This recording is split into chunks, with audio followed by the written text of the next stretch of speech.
अशा पद्धतीनं फक्त कोणी वागू नये ही एक माझी अपेक्षा आहे. बाकी कुठलेही प्रश्न जे आहेत ते प्रश्न विचारले पाहिजेत आणि ते प्रश्न योग्य ठिकाणी पोहोचले पाहिजेत. सत्तेतल्या राष्ट्रवादीला कॉर्नर करण्यासाठी म्हणून देवेंद्र फडणवीस यांनी मंत्रालयामध्ये नरहरी झिरवळ यांच्या केबिनमध्ये अँटी करप्शन ब्युरोची रेड चालवली आणि त्यामुळे नरहरी झिरवळांचा राजीनामा घ्या अशी मागणी विरोधकांनी केली. जर एखादी तक्रार मिळाली तर देवेंद्र फडणवीसच्या केबिनमध्ये रेड होईल. त्याचा काही देवेंद्र फडणवीसशी संबंध नसतो, त्याचा काही नरहरी झिरवळशी संबंध नसतो. आपल्याकडे मी अँटी करप्शन ब्युरोला स्पष्ट सूचना दिलेल्या आहेत की तुमच्याकडे ज्या वेळेस एखादी तक्रार येते, कुठल्या लेव्हलला तक्रार आहे हे बघू नका. त्यांना पूर्णपणे मी स्वातंत्र्य दिलंय की तुम्ही त्या ठिकाणी जाऊन कारवाई करा. त्यामुळे अशा पद्धतीनं जर कोणी मागणी करत असेल तर कारवाई होईलच.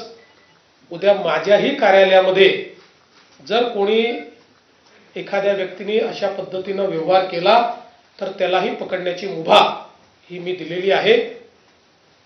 असा कोणी एखादा कार्यालयात पकडला गेला याचा अर्थ त्या मंत्र्याचा त्याला आशीर्वाद आहे, त्याला वरदहस्त आहे असं समजण्याचं कारण नाही आहे. तसे पुरावे अद्याप तरी कुठलेही नाही आहेत.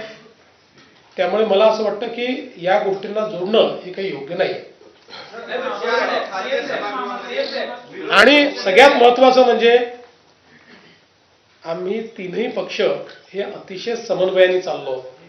त्यामुळे आम्हाला असल्या प्रकारचे धंदे करण्याची आवश्यकताही नाही. सीएम साहेब, विरोधी पक्षाचं म्हणणं आहे की मंत्रालयात ही एसीबी कारवाई करतं तेही मंत्र्यांच्या दालनात करतं, फक्त लिपिकावर कारवाई होते आणि सचिवाला दुसऱ्या खात्यामध्ये पाठवलं जातं. अशा वेळेस मंत्र्याची चौकशी होणार आहे का? समजा मंत्र्याच्या विरुद्ध पुरावा असता, कारण आपल्याला एक कल्पना देऊन देतो, एसीबी ट्रॅप कधी करतं माहितीये?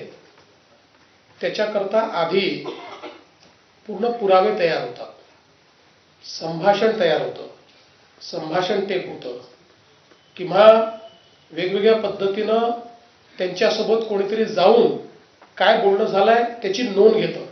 या सगळ्या नोंदी असतात.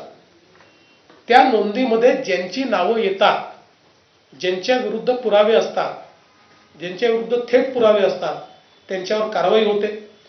आणि आता समजा एक लिपिक आहे, त्या लिपिकाने पैसे मागितले आणि त्याला पकडलं, तर त्याच्यावर योग्य प्रकारे सुपरविजन न करणारे जे वरचे अधिकारी असतात त्यांच्यावरही काही ना काही कारवाई होते, म्हणून त्यांची बदली होते. आता या संदर्भात ज्यांची बदली झालेली आहे त्यांच्याबद्दल अद्याप माझ्याकडे पूर्ण माहिती नाही आहे. मी ती पूर्ण माहिती घेऊन तुम्हाला बोलेन. पण या सगळ्या प्रकरणामध्ये कुठल्याही पुराव्यामध्ये, कुठल्याही कन्व्हर्सेशनमध्ये मंत्र्याचं नाव आलेलं नाही. ते जर आलं असतं तर आम्ही निश्चितपणे मंत्र्यांना देखील राजीनामा मागितला असता, पण ते कुठेही आलेलं नाही. मंत्र्याच्या दालनात होते, राज्य सरकारच्या प्रतिमेला धक्का बसतो असं तुम्हाला वाटत नाही का? मंत्रालयात हो का तहसीलदाराच्या कार्यालयात हो, अशी कुठली घटना घडली तर राज्य सरकारच्या प्रतिमेला धक्का पोचतोच. कारण कोणीही राज्य सरकारचा अधिकारी किंवा कर्मचारी ज्यावेळेस अशा प्रकारची लाचखोरी करतो तर ते कुठल्या शासनाला भूषणावं नसतंच. आणि म्हणूनच तुम्ही बघा, याला दोन्ही पद्धतीनं पाहता येईल. एक पद्धत ही आहे की कारवाई न करणं, पण दुसरी पद्धत आम्ही अवलंबलेली आहे की मोठ्या प्रमाणात करा. तुम्ही बघा, रोज तुम्हाला लक्षात येत असेल, रोज आम्ही 0 टॉलरन्स ठेवलाय. रोज कुठे ना कुठे कारवाई चाललेली आहे. कारण एसीबीला सांगितलेलं आहे की अशा पद्धतीनं जर कोणी वागत असेल आणि जनसामान्यांकडनं पैसे वसुली होत असेल तर कारवाई कराच. आता याला कोणी दुसरं हे म्हणू शकेल की लाचखोरीची प्रकरणं वाढली.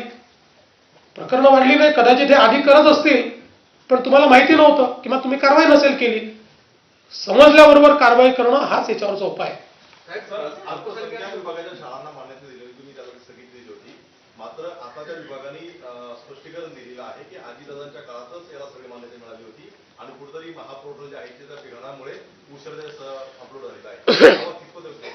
असं आहे की या संदर्भात आता हा विभाग माननीय उपमुख्यमंत्री महोदयांकडे आहे. त्या पूर्ण चौकशी करता आहेत. त्यात जे तथ्य असेल ते तथ्य तुमच्यासमोर मांडलं जाईल.